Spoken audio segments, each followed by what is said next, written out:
beberapa riwayat dari sahabat, pertama dari Ali bin Abi Thalib, Abdullah bin Ja'far, Jabir bin Abdullah, kemudian Abdullah bin Abbas. Semua mereka mengatakan Rasulullah SAW pakai cincin di tangan kanan. Ini kalau hadis itu ada dalam Sahih Bukhari, itu ulama tidak capek-capek lagi, tidak ada periksa-periksa lagi.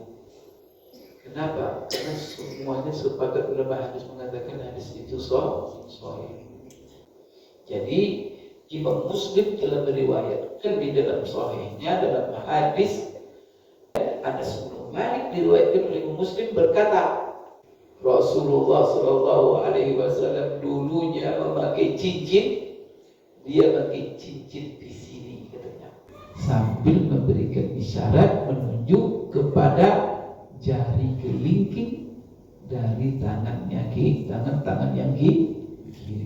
Dalam riwayat Nasai kepada Anas berkata, ini kata Imam Nasai, saya melihat, kata Anas bin Malik, saya melihat sendiri mengkilatnya cincin Rasulullah SAW di jari-jarinya yang kiri. Seorang ulama besar yang dikenal namanya dengan Ibnul Qayyim, murid intinya Syekhul Islam Ibnu Taimiyah. Beliau mengatakan hadis berbeda-beda katanya, berbeda-beda hadis-hadis yang diriwayatkan dari Rasulullah SAW. Apakah beliau memakai cincinnya di tangan kanannya atau kirinya? Dan seluruh hadis-hadis itu sahih. Kemudian ada lagi ulama yang dikenal namanya dengan As-Sindi. Beliau mengatakan berdasarkan hadis-hadis sahih, maka sahihlah Rasulullah SAW itu memakai cincin di tangan kanan dan juga sahih memakai di tangan kiri. Kedua-duanya sahih. Al-Bajuri dia mengatakan ini riwayat ini katanya dipaparkan oleh pengarang buku, maksudnya Imam At-Tirmizi di dalam bab ini, padahal bab ini dikasih judul oleh dia Rasulullah memakai cincin di tangan kanan, itu judulnya. Dan tetapi dia datangkan riwayat Hasan Husain memakai di tangan kiri, itu kontradiktif itu. Maka sengaja dipaparkan riwayat ini oleh Imam Tirmizi untuk mengingatkan kepada pembaca, kepada kita semua bahwa riwayat ini tidak menjadi hujjah. Seorang ulama lagi yang dikenal dengan Mubarakfuri, beliau ini mensyarah Sunan At-Tirmizi dalam bukunya yang berjudul Tuhfatul Ahwazi.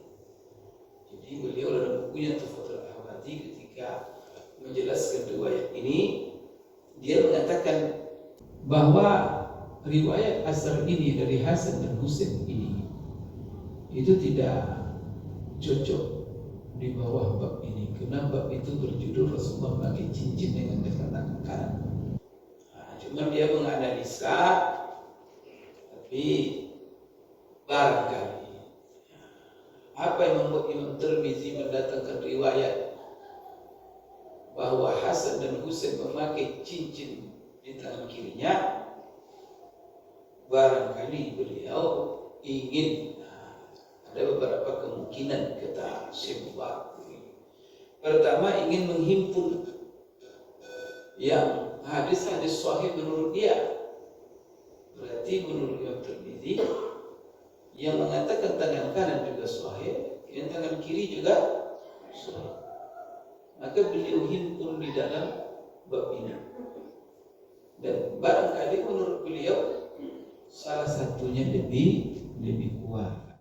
Yang paling kuat itu kalau saya melihat sama, karena semuanya riwayatnya sahih. Berarti ada begini, berarti Rasulullah melakukan ini. Dan sahabat sendiri macam-macam. Ada sahabat yang memakai tangan kanan, bahkan Hasan Husain pakai tangan kiri. Berarti semuanya ini boleh. Wallahu a'lam bishawab. Bismillahirrahmanirrahim. Kita kembali kepada kajian kita seperti biasa, yang mana kita membaca kitab yang berjudul Asy-Syama'il Al-Muhammadiyah yang disusun oleh ulama besar kita yang menjadi kebanggaan umat Islam, yaitu Imam At-Tirmidzi, yang mana buku disusunnya ini berkenaan dengan riwayat-riwayat hadis asar yang menjelaskan tentang pri kehidupan Rasulullah Sallallahu Alaihi Wasallam. Jadi secara pribadi, di kehidupan beliau pribadi, pertama sekali sifat fisik dan tubuhnya Rasulullah SAW bagaimana, kemudian akhlak dan perilakunya beliau setiap hari. Maka ini yang dibahas ataupun riwayat-riwayat yang terdapat dalam buku ini, sehingga kalau kita membaca buku ini juga akan punya gambaran yang jelas dalam pikiran kita, bayangan kita tentang Rasulullah SAW, baik tentang sosok tubuhnya, kemudian juga tentang akhlak beliau yang sangat mulia. Baik, Bapak Ibu sekalian, kita masih berhubungan dengan masalah kehidupan ataupun masalah yang berhubungan dengan pribadi beliau, kehidupan beliau sehari-hari, yaitu kemarin itu kita membahas masalah cincin Rasulullah Sallallahu Alaihi Wasallam. Dalam masalah cincin ini ada dua bab. Pertama tentang riwayat-riwayat yang menjelaskan tentang cincin Rasulullah Sallallahu Alaihi Wasallam. Artinya, apakah Rasulullah itu bercincin atau tidak? Kemudian Rasulullah itu cincinnya dari apa? Kemudian Rasulullah Shallallahu Alaihi Wasallam itu apa yang melatar belakangi beliau memakai cincin, dan apa kegunaan maksud beliau itu memakai cincin? Itu kita sudah jelaskan. Maka dari riwayat-riwayat yang sahih yang tidak bisa terbantahkan bahwa Rasulullah itu memakai cincin. Kalau ada orang yang mengaku Rasulullah tak pernah pakai cincin, maka itu berarti dia tak mengaji. Sepakat ulama menjelaskan bahwa dia pakai cincin. Kemudian cincin beliau dari apa? Sepakat juga ulama menjelaskan riwayat-riwayat yang banyak sekali bahwa cincin beliau dari perak. Nah, ini. Kemudian bagaimana cincin dari emas? Beliau pernah pakai, tapi setelah beliau pakai lalu ditanggalkan, kemudian beliau buang. Beliau mengatakan ini haram terhadap umatku, maka aku tidak akan memakainya lagi. Sahabat-sahabat juga begitu, ikut membuat cincin-cincin mereka. Kemudian juga Bapak Ibu sekalian, kapan beliau pakai cincin? Beliau pakai cincin adalah setelah hijrah beliau dari Mekah ke Madinah. Berarti ketika beliau dulu di Mekah, sebelum pindah ke Madinah, beliau belum pakai cincin. Ada riwayat sejarah menjelaskan kenapa beliau tidak memakai cincin di Mekah. Memang Quraisy itu tidak suka pakai cincin. Kan beliau tak pakai cincin. Jadi beliau itu selalu menyesuaikan cara hidup beliau dengan tradisi setempat. Selama tradisi itu tidak bertentangan dengan syariat. Itu penting itu. Ya, kita juga hidup begitu. Kita masuk ke suatu negeri, kemudian kita bergaul dengan sebuah lingkungan, tidak ada masalah. Jangan kita paksakan kebiasaan kita sendiri. Supaya keberadaan kita bisa diterima, ikuti kebiasaan mereka. Selama kebiasaan itu tidak bertentangan dengan syariat. Itu penting, itu catatan itu ya. Nah, ada orang sudah jelas kebiasaan orang itu tidak bertentangan dengan syariat, tapi dia tetap ngotot membuat kebiasaan sendiri, sehingga penampilannya itu namanya penampilan yang beda.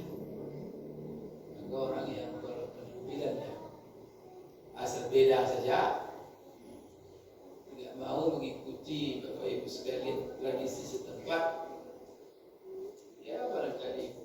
Sebab kalau sudah beda-beda itu masuk setan yang bisik-bisik. Nah, karena nanti datang sifat ujub, lebih gawat lagi datang sifat sombong. Kalau Rasulullah SAW mencontohkan kepada ya contoh pakaian. Ya, kita pakai pakaian ala Afghanistan. Padahal kita di sini pakaian ada hati, ada sarung.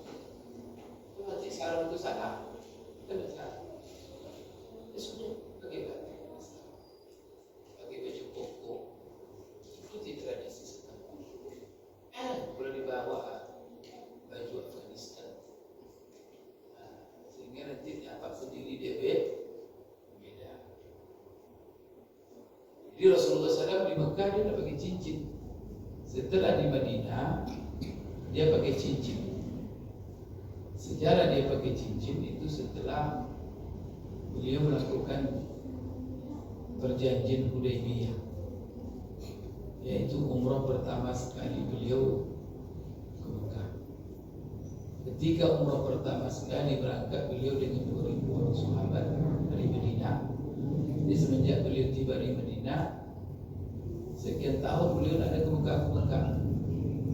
Maka bertekadlah beliau dengan sekian ribu orang sahabat untuk pergi ke Mekah umrah. Dihadang, umrah pertama ini tak jadi karena beliau dihadang oleh orang kafir Quraisy. Tak boleh masuk. Kalau masuk, kami pergi. Kerja Rasulullah. Terjadi perundingan, maka terjadilah perundingan Hudaybiyah. Nah, ketika perundingan Hudaybiyah itu beliau tidak masuk ke Mekah, beliau kembali ke Madinah. Dan dijanjikan oleh orang Quraisy dalam perjanjian itu beliau dibolehkan datang masuk ke Mekah umrah tahun depan. Maka Bapak Ibu sekalian, 1 tahun menunggu itu dimanfaatkan oleh Rasulullah SAW untuk berdakwah. Karena di situ perjanjian itu ada jaminan keamanan, tidak mengganggu. Maka Rasulullah memanfaatkan waktu itu untuk berdakwah. Salah satu bentuk dakwah Rasulullah setelah perang Hudaybiyah itu, perjanjian Hudaybiyah itu menyurati kepala-kepala negara, tokoh-tokoh, orang besar di seluruh dunia, raja-raja, disulati untuk memanggil mereka masuk Islam. Surat Kekaisaran Romawi, Raja Persia, Raja Cina, Raja Habasya, Raja Mesir, punya ditulis surat Rasulullah kirim pakai pesawat, ya ada pesawat. WSL pun ada. Ya ada tim-tim sahabat yang dengan kudanya berangkat ke daerah cukup jauh itu. Nah, itulah yang Rasulullah bawa surat. Nah, Bapak Ibu sekalian, apa hubungannya dengan cincin sejarah ini? Ketika Rasulullah menulis surat kepada raja-raja itu, maka para sahabat memberi masukan. Ya Rasulullah Sallallahu Alaihi Wasallam, raja-raja itu kalau kamu tulis surat kepada mereka, mereka biasanya tak menerima dan tidak mau mereka membaca dan tidak akan mereka hargai surat itu kecuali kalau surat itu ada stamp, ada cap. Nah, itulah mulanya. Ada cap. Nah, kalau itu ada stempel kamu, ada cap kamu ya Rasulullah, lalu surat itu mereka terima dan mereka akui. Mendengar usulan itu kebiasaan mereka. Ini kan kebiasaan lagi. Berarti kebiasaan orang non-Muslim. Dalam surat menyurat mereka tidak mau menerima kecuali pakai stem. Rasulullah kan tidak bilang begini, itu kan kebiasaan orang kafir, tidak boleh. Karena ada orang ekstrim asal dari yang kafir tidak boleh masuk, tidak boleh, itu kafir, haram. Gimana sikap Rasulullah? Padahal itu kebiasaan orang Persia, Habasah, Cina, Mesir, Firaun. Maka Bapak Ibu sekalian, Rasulullah ikuti kebiasaan itu. Maka dipanggilnya seorang sahabat, kamu buat cincin untuk saya.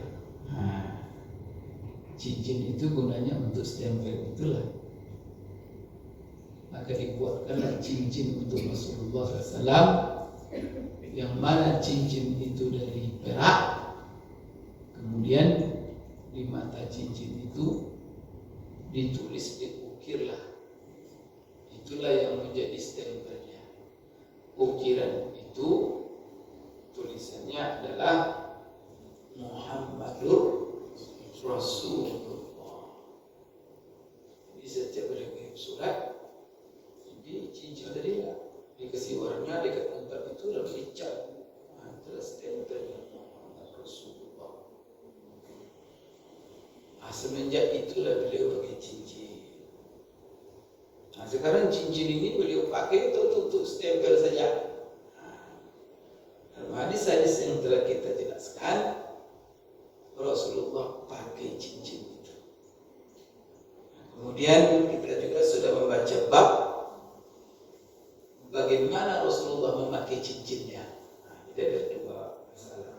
Pertama, cincin Rasulullah. Yang kedua, bagaimana cara Rasulullah memakai cincin. Itu yang kita juga bahas kemarin pada 2 Jumat yang lalu. Jumat yang lalu kemarin saya tak bisa hadir karena menjadi ketua Dewan Hakim, koordinator Dewan Hakim MTQ Provinsi Riau di Rengat. Jadi Bapak Ibu sekalian, cara Rasul pakai cincin gimana? Kita sudah baca hadis-hadis. Pertama, cincin itu dipasangnya di tangan yang mana? Maka riwayat-riwayat yang sahih yang sudah kita baca, beberapa riwayat dari sahabat. Pertama dari Ali bin Abi Thalib. Setelah Ali bin Abi Thalib, riwayat daripada Abdullah bin Ja'far. Kemudian setelah Abdullah bin Ja'far, Jabir bin Abdillah. Kemudian Abdullah bin Abbas. Ini sahabat-sahabat ini semuanya orang dekat semua dengan Rasulullah SAW. Semua mereka mengatakan Rasulullah SAW pakai cincin di tangan kanan. Kata mereka. Kemudian Bapak Ibu sekalian, terakhir kemarin kita membaca hadis riwayat yang lain yang menjelaskan, tapi bukan langsung daripada Rasulullah, yaitu dari Ja'far bin Muhammad an abihi. Ini Ja'far bin Muhammad ini dikenal beliau dengan Ja'far as-Sadiq. Ini seorang ulama besar. Abu Hanifah berguru daripada Ja'far ini. Ja'far as-Sadiq ini salah satu guru daripada Imam Abu Hanifah yang merupakan imam mazhab Hanafi. Jadi kalau kita baca riwayat biografi hidupnya, ulama itu kan tidak menjadi ulama begitu saja, pas lahir langsung jadi ulama. Tidak. Mereka menjadi ulama itu dengan proses. Proses apa? Belajar. Maka mereka itu kalau ditulis biografinya, salah satu yang ditulis adalah tentang guru-gurunya. Siapa saja guru-gurunya. Maka salah satu guru daripada Imam Abu Hanifah adalah Ja'far bin Muhammad yang dikenal dengan Ja'far as-Sadiq. Imam Abu Hanifah pernah berkomentar tentang Ja'far ini, memujinya. Apa kata Imam Abu Hanifah? Ma ra'aitu ahadan afqaha min Ja'far bin Muhammad. Saya tak melihat seorang pun yang lebih alim daripada Ja'far bin Muhammad. Maka beliau ini seorang Bapak Ibu sekalian yang alim sekali. Ja'far bin Muhammad ini, dia Muhammad, dia meriwayatkan daripada bapaknya Ja'far bin Muhammad. Berarti Ja'far meriwayatkan dari Muhammad, karena Muhammad itu adalah bapaknya. Ya kan? Sekarang Muhammad ini anak siapa? Beliau ini adalah anak Ali. Ini Ja'far bin Muhammad bin Ali. Ini Muhammad ini anaknya Ali. Ali ini anak siapa? Anaknya Husain. Husain itu anaknya siapa? Anaknya Ali. Jadi berbalik-balik. Juga kan ada masalah namanya, boleh kita nama anak, nama ayah, nama datuk sama semua. Seperti Imam Ghazali.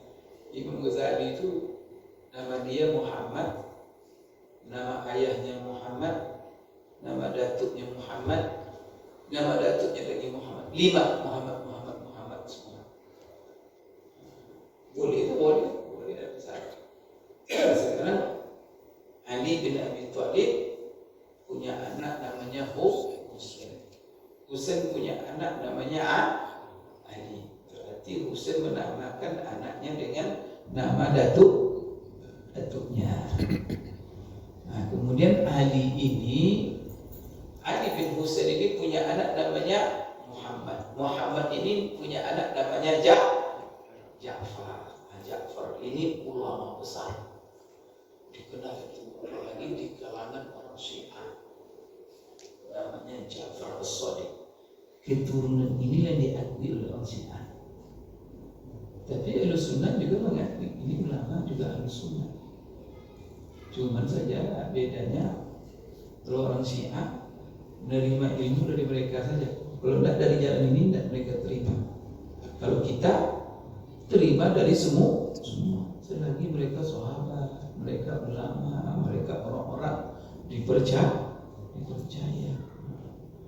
Maka dikenal orang Syiah itu namanya Syiah Rafidhah, Syiah Isna Asyariyah, Syiah 12 imam 12. Itu dikenal juga mereka dengan Syiah Imamiyah, karena mereka hanya mempercayai imam-imam mereka saja, yang lain mereka tak percaya. Berapa jumlahnya? 12. Imam terakhir mereka itu hilang katanya, dari mana sembunyinya. Jadi sampai hari ini mereka belum sholat Jumat, karena sholat Jumat tidak wajib kecuali bersama imam tadi. Imamnya hilang dari mana-mana. Jadi sebelum muncul imam itu mereka tidak sholat.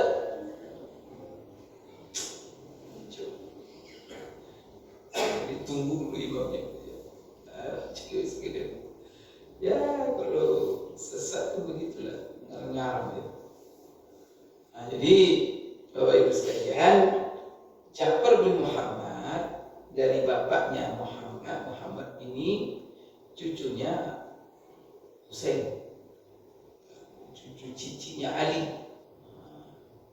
Dan beliau ini digelar Muhammad ini Abu Ja'far al-Baqir. Jadi Abu Ja'far al-Baqir. Kalau Ja'far sendiri itu tadi Ja'far as-Sadiq. Kalau Muhammad ini Abu Ja'far al-Baqir. Beliau ini adalah ulama besar dan banyak beliau meriwayatkan hadis, dan ulama hadis yang Imam Bukhari, Imam Muslim, Imam Nasai dan lain-lainnya, mereka Bapak Ibu sekalian meriwayatkan hadis dari jalan Abu Ja'far al-Baqir ini sanadnya. Imam Nasai menyebut bahwa Abu Ja'far al-Baqir ini termasuk golongan ahli fikih, orang yang ahli dalam ilmu fikih, ilmu hukum, atau yang memegang fatwa di kalangan tabi'in. Tidak jadi dia adalah tabi'in. Karena Husain sendiri adalah masuk dalam golongan sahabat, karena dia dengan Rasulullah Sallallahu Alaihi Wasallam. Berarti siapa Abu Ja'far al-Baqir ini, yang merupakan bapaknya Ja'far bin Muhammad, Bapak Ibu sekalian, dia ini termasuk fuqaha ahli Madinah, ulama fikih di Madinah di kalangan tabi'in. Ja'far bin Muhammad dari bapaknya Abu Ja'far al-Baqir menceritakan, dia berkata, jadi Muhammad ini bapaknya Ja'far mengatakan, kana al-Hasan wal Husain yatakhattamani fi yasarihima. Apa artinya? Diceritakannya bahwa Hasan dan Husain, mereka berdua memakai cincin, tapi cincin itu dipakainya di tangan kiri. Riwayat Anas bin Abbas, kemudian dari ada Umar dan 4 sahabat, Jabir bin Abdullah, semua mereka mengatakan Rasulullah memakai cincin di tangan kanan. Tiba di sini Hasan dan Husain diriwayatkan mereka berdua memakai cincin di tangan kiri. Berarti sekarang ini gimana ini? Bapak Ibu sekalian, mari kita lihat bagaimana komentar ulama ini. Ada hadis, apakah cucu Rasulullah melawan, bertentangan, pakai cincinnya dengan Rasulullah SAW. Rasulullah pakai cincin tangan kanan, dia pakai cincin tangan kiri. Atau gimana ini menyelesaikan ini? Maka coba kita dengar bagaimana komentar ulama di dalam menyelesaikan riwayat-riwayat ini. Adalah tugas ulama. Maka seperti Al-Bajuri, dia mengatakan, wa qasad al-musannif bi siyaqi hadha al-athar fi hadha al-bab ma'a kaunihi ضد الترجمة التنبيه على أنه لا يحتج به وإن صحت روايته. li'anna tilka aktsar wa ashhar. Jadi Bajuri mengomentari ini, riwayat ini katanya dipaparkan oleh pengarang buku, maksudnya Imam At-Tirmidzi di dalam bab ini, padahal bab ini dikasih judul oleh dia Rasulullah memakai cincin di tangan kanan, itu judulnya. Rasulullah memakai cincin di tangan kanan. Tetapi kok judul di tangan kanan, tetapi dia datangkan riwayat Hasan Husain memakai di tangan kiri, itu kontradiktif itu. Maka sengaja dipaparkan riwayat ini oleh Imam Tirmidzi untuk mengingatkan kepada pembaca, kepada kita semua bahwa riwayat ini tidak menjadi hujjah. Kalau sekalipun riwayat-riwayat itu sahih. Kenapa? Karena riwayat-riwayat yang mengatakan Rasulullah memakai cincin dengan tangan kanan lebih banyak dan lebih masyhur. Itu komentar salah seorang ulama. Berarti menurut dia, ini kan kita bagaimana melihat ini cara ulama menyelesaikannya. Maka salah satu bentuk penyelesaian itu bahwa riwayat ini tidak menjadi hujjah. Berarti menjadi hujjah adalah yang mengatakan Rasulullah memakai di tangan kanan. Baik. Seorang ulama lagi yang dikenal dengan Mubarakfuri, beliau ini mensyarah Sunan At-Tirmidzi dalam bukunya yang berjudul Tuhfatul Ahwazi. Jadi beliau dalam bukunya Tuhfatul Ahwazi ketika menjelaskan riwayat ini, dia mengatakan hadzal azhar la yunasibul bab walau zada at-Tirmidzi fi tarjamat al-bab lafz wal yasar ba'da qawli fi al-yamin la tabaqahu hadzal azhar aidan والذي يظهر أن الترمذي رواه هنا. Jadi dia katakan, apa kata Syekh Mubarakfuri, bahwa riwayat asar ini dari Hasan dan Husain ini itu tidak cocok di bawah bab ini, karena bab itu berjudul Rasulullah pakai cincin dengan tangan kanan. Tapi kok di sini didatangkan riwayat tangan kiri. Bagusnya Imam Tirmidzi menambah judul bab itu, kata beliau, Rasulullah memakai cincin di tangan kanan dan kiri, supaya masuk dari sini dalam judul. Judulnya tangan kanan, tapi kok ada riwayat di tangan kiri. Cuma dia menganalisa, tapi barangkali apa yang membuat Imam Tirmidzi mendatangkan riwayat bahwa Hasan dan Husain memakai cincin di tangan kirinya, barangkali beliau ingin, ada beberapa kemungkinan kata Syekh Mubarakfuri. Pertama, ingin menghimpun yang hadis-hadis sahih menurut dia. Berarti menurut Imam Tirmidzi yang mengatakan tangan kanan juga sahih, yang tangan kiri juga sahih. Maka beliau himpun di dalam bab ini. Dan barangkali menurut beliau salah satunya lebih kuat. Apakah yang kanan atau yang kiri? Tapi beliau telah paparkan. Ini analisa daripada Syekh Mubarakfuri. Jadi masalah ini adalah masalah yang lapang. Terserah, itu bisa pilihan yang pakai tangan kanan atau pakai tangan kiri, silakan. Jadi maksudnya adalah untuk menjelaskan bahwa masalah memakai cincin ini bisa mau di tangan kanan atau mau tangan kiri. Wa an takhattuma fil yasar lahu asl, dan untuk menunjukkan bahwa kalau ada orang yang memakai cincin di tangan kiri, ada dasar, dia punya dasar, supaya tidak ada orang yang saling menyalahkan. Oke, itulah maksud Imam Tirmidzi menjelaskan riwayat Hasan dan Husain memakai tangan kiri. Sebab kalau ada orang yang memakai cincin tangan kiri, ya sudah, maka kita mengetahui, supaya pertama kita menganggap barang itu lapang, jangan sempit dada kita melihatnya. Apalagi cenderung menyalah-nyalahkan, kamu pakai cincin ini menyalahi sunnah Rasulullah di tangan kanan. Apa bilang juga, saya pakai cincin tangan kiri ini juga sunnah. Berarti apa?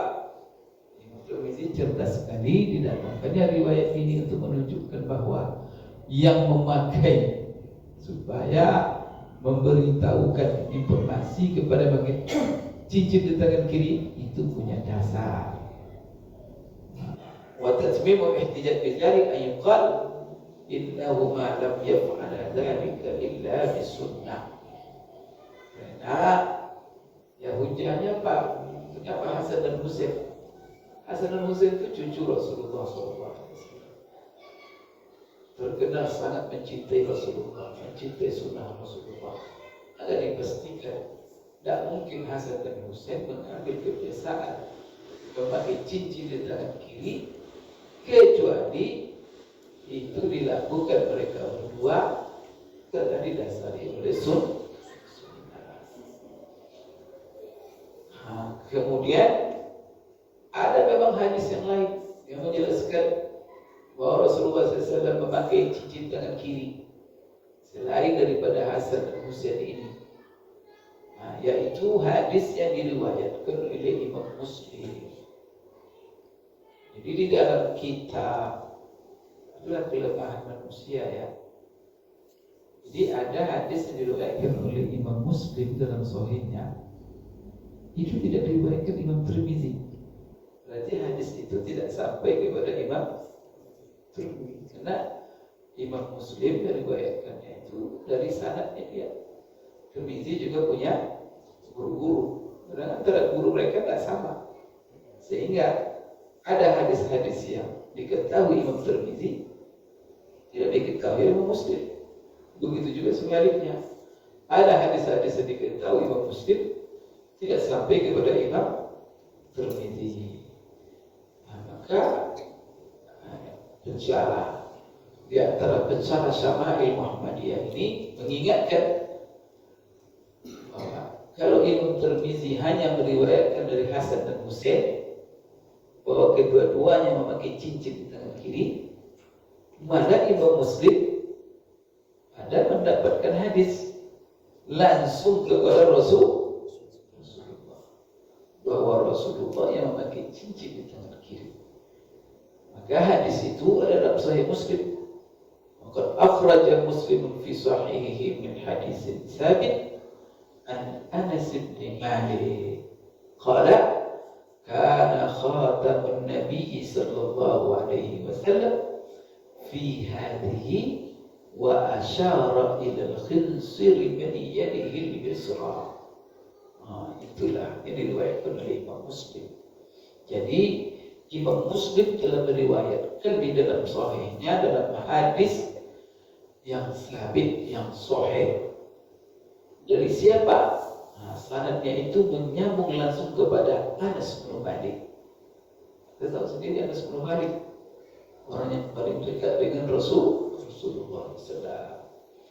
Kemudian Anas bin Malik diriwayatkan oleh Muslim berkata, kana khatamun Nabi sallallahu alaihi wasallam fi hadhihi. Rasulullah sallallahu alaihi wasallam dulunya memakai cincin. Dia pakai cincin di sini katanya. Di sini. Sambil wa asyara ilal khinsir min yadihi al-yusra. Sambil memberikan isyarat menunjuk kepada jari kelingking dari tangannya kiri, tangan yang kiri.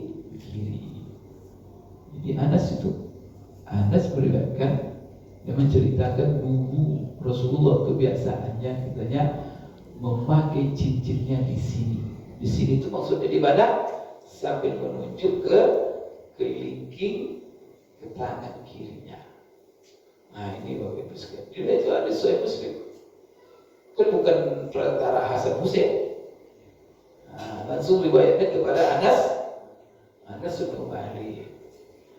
Kalau Hasan bin Husain tadi Hasan yang memakai, tapi dia tidak meriwayatkan Rasulullah. Cuma disimpulkan tidak mungkin Hasan Husain memakai cincin dengan tangan kiri kecuali ada dasar dari kesimpulan saja.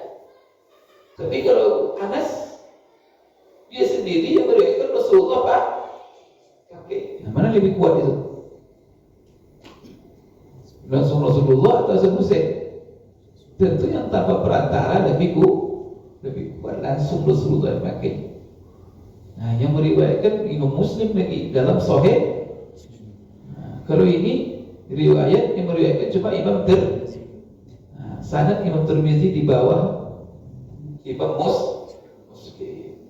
Bahkan riwayat seperti yang dikatakan Al-Bajuri tadi, riwayat Imam Tirmizi dari Hasan dan Husain itu tidak menjadi hujjah. Malah ada yang mengatakan begitu, lemah. Tapi dengan adanya dalam Sahih Muslim, maka dia menjadi jadi ini apa? Kemudian wa anhu radhiyallahu anhu, maksudnya dari Anas juga radhiyallahu anhu qala. Ini Anas juga mengatakan, dan ini juga Bapak Ibu sekalian, tapi tidak riwayat Muslim. Dalam riwayat yang lain, yang meriwayatkannya Imam Nasai. Jadi rupanya dalam Sahih Muslim ada hadis yang menjelaskan Rasulullah memakai cincin tangan kiri. Kalau tadi kan Imam Tirmizi, cuma riwayat asal dari Hasan Husain. Rupanya ada hadis langsung dari Rasulullah bahwa beliau pakai cincin tangan kiri dengan isyarat Anas bin Malik. Ibn Nasai juga meriwayatkan. Jadi kan sudah banyak meriwayatkan itu. Imam Nasai di dalam sunannya juga meriwayatkan bahwa Rasulullah pakai cincin dari tangan kiri.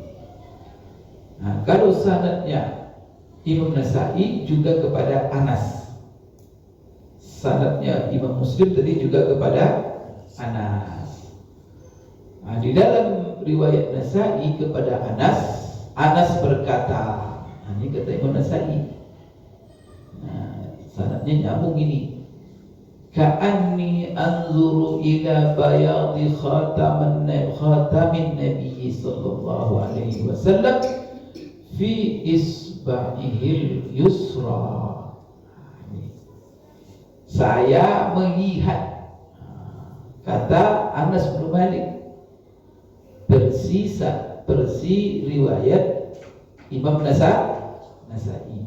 Saya melihat sendiri mengkilatnya cincin Rasulullah sallallahu alaihi wasallam di jari-jarinya yang kiri. Kan ini menangkap kuat. Berarti orang mengatakan tidak ada hujjah apa dikatakan diriwayatkan dari Hasan dan Husain dari Tirmizi, terbantahkan dengan riwayat-riwayat ini. Riwayat Nasai ini sanadnya sudah dipelajari oleh seorang ulama besar. Jadi Bapak Ibu sekalian, ini ada catatan dalam masalah hadis ini. Kalau hadis itu ada dalam Sahih Bukhari, itu ulama tidak capek-capek lagi, tidak ada periksa-periksa lagi. Kenapa? Karena semuanya sepakat ulama hadis mengatakan hadis itu sahih. Walaupun ada yang ingin memeriksa, pasti kesimpulannya sahih. Kalau ada yang menyimpulkan tidak sahih, berarti yang memeriksanya itu yang tidak.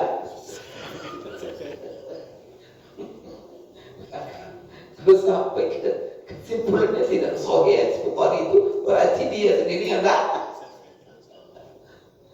Kualitasnya pada dipertanyakan. Itu. Begitu juga Sahih Muslim. Dua ini. Karena dia telah meletakkan syarat-syarat yang sangat ketat. dalam menentukan sahih tidak sahih itu. Nggak ada itu ulama yang bisa buat seperti itu. Imam Bukhari itu yang mampu. Mengangkat tangan semua ulama hadis melihat kerja Imam Bukhari itu. Artinya menurut sebagian kebanyakan ulama mereka tidak mampu untuk melakukan itu. Imam Bukhari mampu. Maka dia ini coba bayangkan, dia gurunya saja tempat dia mengambil hadis lebih daripada 1.500 orang. Terlibat ulama-ulama besar semua dari ujung ke ujung. Bagaimana dia berjalan berkelana? Dan itu tidak nunggu. Dia orang Bukhara, orang Rusia, tapi mengambil ilmu keulamaan. Berjalan kaki itu. Bisa bapak dari Rusia berjalan kaki ke Mekah. Masya Allah. Ke Yaman, ke Baghdad, ke mana-mana. Dan dia kalau meriwayatkan hadis harus bertemu dia dengan orang itu. Selagi orang itu hidup, baru diriwayatkannya. Kemudian dia tidak akan meriwayatkan hadis kecuali hadis itu diriwayatkan oleh gurunya daripada gurunya yang dia temui sendiri. Dan guru-gurunya itu dipastikannya orangnya orang jujur semua. Tak ada permasalahan dalam kepribadiannya sedikit pun. Tak ada orang yang memberikan jelasan itu orang pun kepada dia. Baru dia ambil hadis itu dari dia. Bagaimana ketatnya itu? Susah mencari orang seperti itu tuh kan. Orang yang tidak dikritik orang. Namanya siqah. Agak dia berat. Sedangkan Imam Muslim juga begitu. Namun ada empat kitab hadis seperti Sunan Abi Dawud, Sunan Nasa'i, Sunan Tirmizi. Itu syaratnya dia syarat-syaratnya agak longgar sedikit, tidak seperti seketat Imam Bukhari. Maka ada kemungkinan riwayat-riwayat yang dibawakannya menurut orang lain itu bisa dhaif. Karena seleksinya tidak seketat Imam Bukhari. Maka perlu dikaji. Jadi kadang-kadang berbeda-beda ulama mengkaji. Ada berkesimpulan hadis Nasa'i itu sahih, ada mengatakan dhaif gitu. Salah satu ulama yang mengkaji sanad Imam Nasa'i kepada Anas bin Malik yang mengatakan bahwa Anas melihat cincin Rasulullah mengkilat di jarinya yang tangan kiri. Sanad itu adalah kata ada ulama besar ilmu hadis di zaman sekarang yang sering kita dengar namanya yaitu Syekh Al-Albani. Syekh Al-Albani dia sudah memeriksa sanad itu dan dia simpulkan sanad Imam Nasa'i ini adalah sahih. Maka hadis ini sahih. Baik, Bapak Ibu sekalian, azan dulu baru kita nanti selesaikan.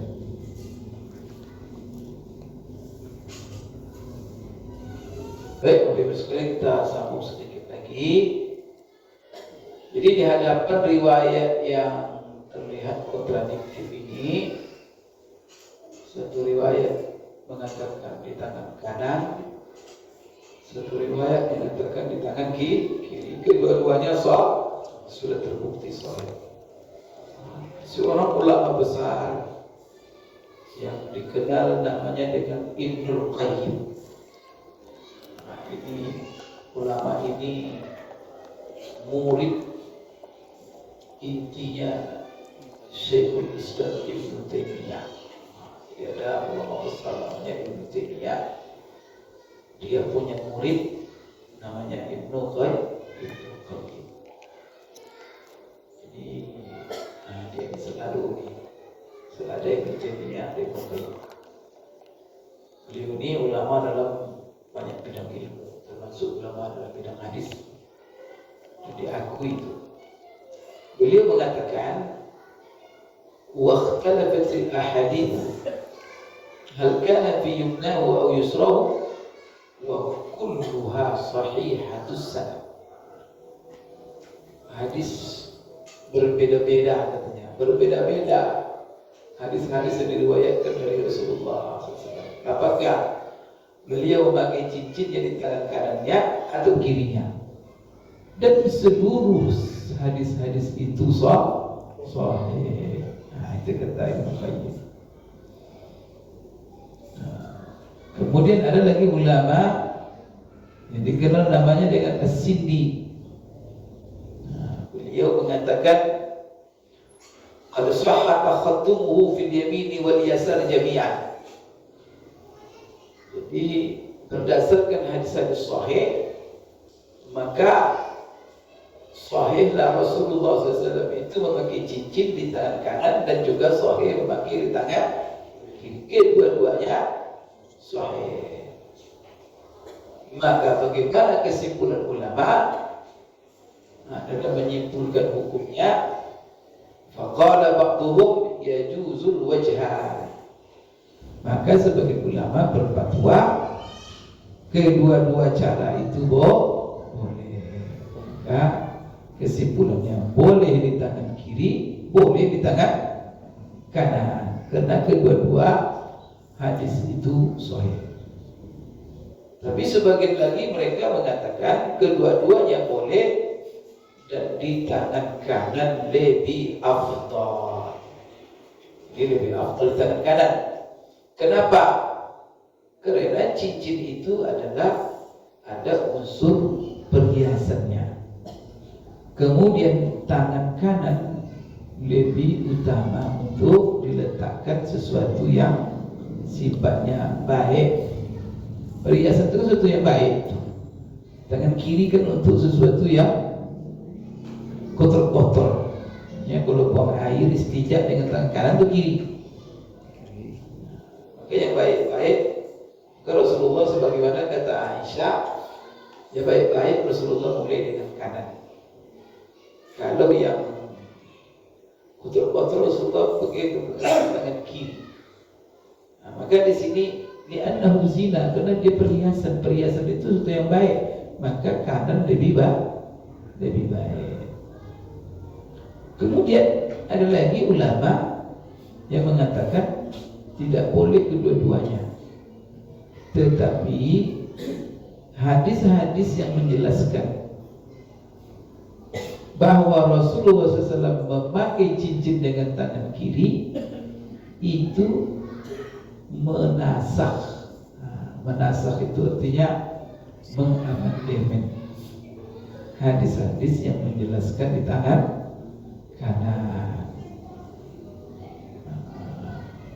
Jadi memang ada riwayat sekalipun itu lemah menjelaskan bahwa itu amandemen, ada terjadi perubahan hukum oleh Rasulullah SAW, yaitu ada hadis sebagai riwayat sekalipun lemah bahwa Rasulullah awalnya memakai cincin di tangan kanan, setelah itu dirubahnya, digantinya ke tangan kiri.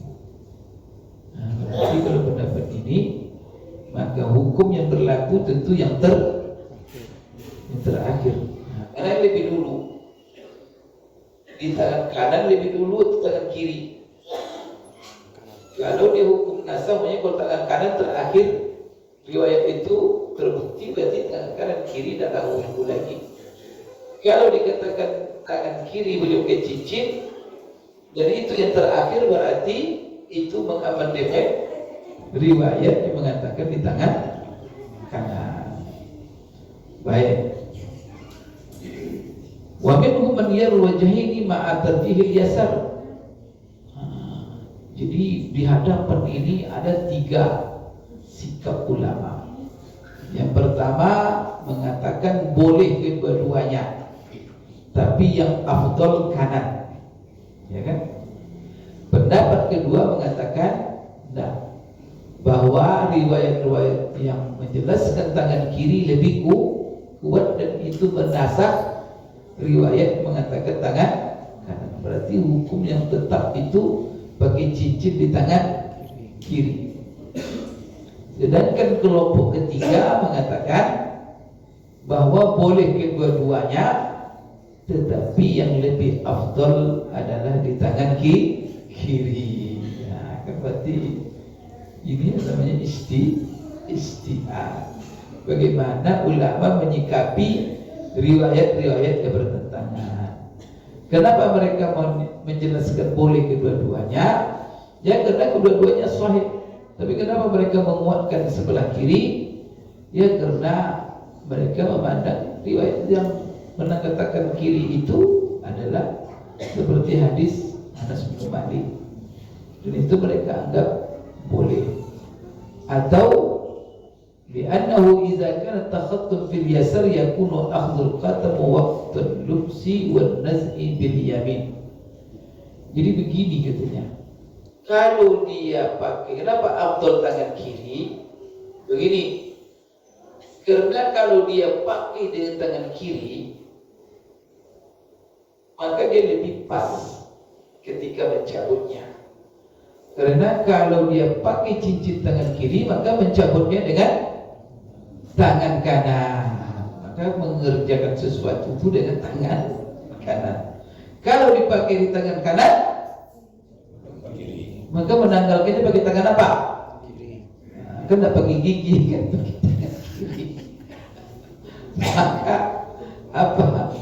Maka ketika dia jadi menanggalkan dan memakai, tentu pakai tangan kanan kedua-duanya. Kalau cincin dipakai, maka memakai. Ketika dia ambil cincin itu dipakaikan pakai tangan kanan, menanggalkan juga pakai.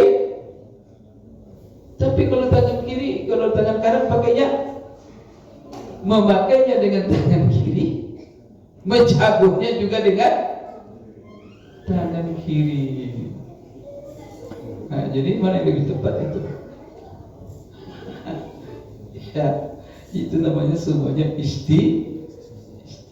Jadi di hadapan masalah ini, maka Bapak Ibu sekalian, yang paling kuat itu kalau saya melihat sama, karena semuanya riwayatnya sahih. Berarti ada begini, berarti Rasulullah melakukan ini, dan sahabat sendiri macam-macam. Ada sahabat yang memakai tangan kanan, bahkan Hasan Husain pakai tangan kiri. Berarti semuanya ini boleh. Wallahu a'lam bishawab. Insyaallah kita sambung Bapak Ibu pada Jumat yang datang. Aku qouli hadza wa astaghfirullah li wa lakum, subhanakallahumma rabbana wa bihamdik, asyhadu an la ilaha illa anta, astaghfiruka wa atubu ilaik. Assalamualaikum warahmatullahi wabarakatuh.